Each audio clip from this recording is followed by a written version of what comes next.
6h10. Bon réveil avec Yves sur Logos FM. Yves sur Logos FM. Ma jolie Claudio Capéo sur Logos FM. 7h et tout juste 50 minutes. Comme chaque matin, on retrouve Guillaume Frixon et la chronique Ici commence l'Auvergne, ici finit la France. La contestation monte un peu partout en France et notamment dans le Puy-de-Dôme le week-end dernier contre un projet de 2 méga-bassines décrites comme les plus grandes en France.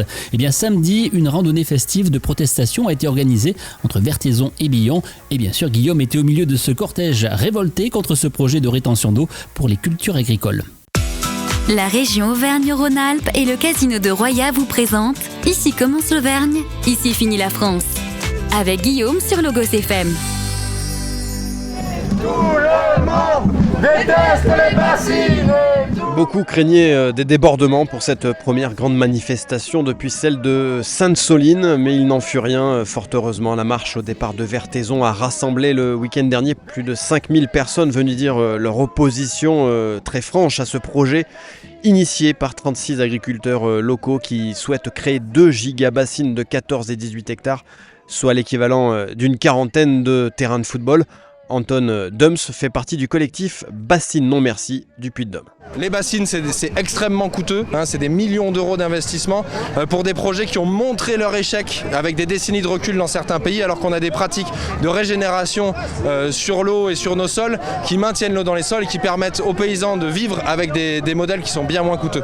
Et vous parlez de ne pas s'accaparer l'eau, c'est vraiment ça le point d'achoppement ? Ouais, l'eau est un bien commun et donc on a là 36 exploitations sur les 5700 du département qui vont accaparer 2 millions de mètres cubes, c'est plus que la consommation d'eau de 47 000 personnes à l'année.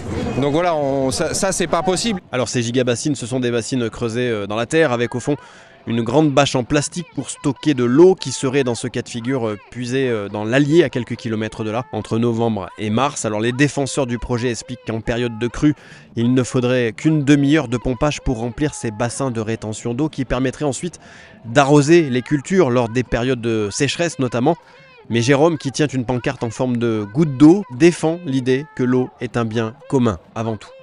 Et l'eau, elle ne doit pas être réservée juste par une dizaine d'agriculteurs qui ont décidé de faire pousser du maïs pour envoyer à l'autre bout du monde pour faire des plantations, quoi. Et faire de l'alimentation animale alors que on devrait déjà s'occuper de l'alimentation humaine, quoi. Donc non, c'est pas possible que l'eau soit accaparée par juste peu d'agriculteurs, quoi. Donc finalement, c'est qu'elle soit accaparée plus que on s'en serve beaucoup trop, parce qu'on pourrait se dire on la stocke, tant qu'elle est là on la prend. Non mais c'est aussi parce que c'est leurs pratiques agricoles qui vont pas, quoi. Il faut changer de modèle et ils sont dans un modèle agricole qui va pas du tout, quoi, qui correspond pas du tout à ce qu'il va falloir qu'on fasse dans les années à venir. C'est un total refus de ce qu'il faudrait faire, quoi. Donc là, quand on voit la dimension, c'est... c'est gigantesque, ouais. Enfin, à vue d'œil, ça paraît pas si grand, mais si on devait traverser, c'est bien trop grand. Et puis pourquoi faire aussi grand, quoi. Enfin, ça va pas, quoi. Alors le cortège qui s'était tiré sur plusieurs kilomètres s'est rendu près de Bouzel dans le Puy-de-Dôme, là où une gigabassine doit être creusée d'ici 3 ans. Les milliers de marcheurs ont fait une ronde symbolique tout autour du terrain pour démontrer la démesure de ce projet. Faire une méga-bassine de cette dimension-là, c'est scandaleux.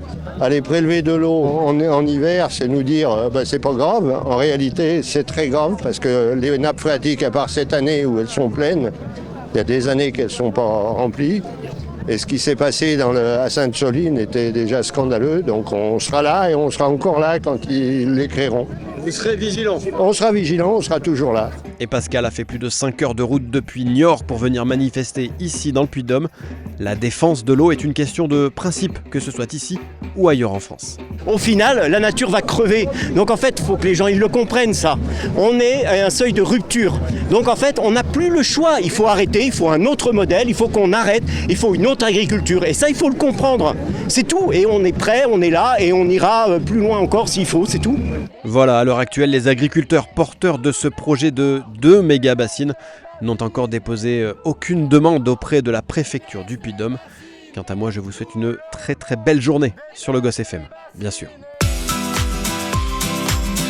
C'était Ici commence l'Auvergne, ici finit la France. Avec nos partenaires, la région Auvergne-Rhône-Alpes et le casino de Roya. Le lieu de divertissement incontournable au cœur de notre territoire.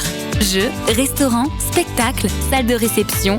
Avec le casino de Roya, donnez une chance à l'imprévu. Jouer avec excès comporte des risques. Appelez le 09 74 75 13 13. Appel non surtaxé.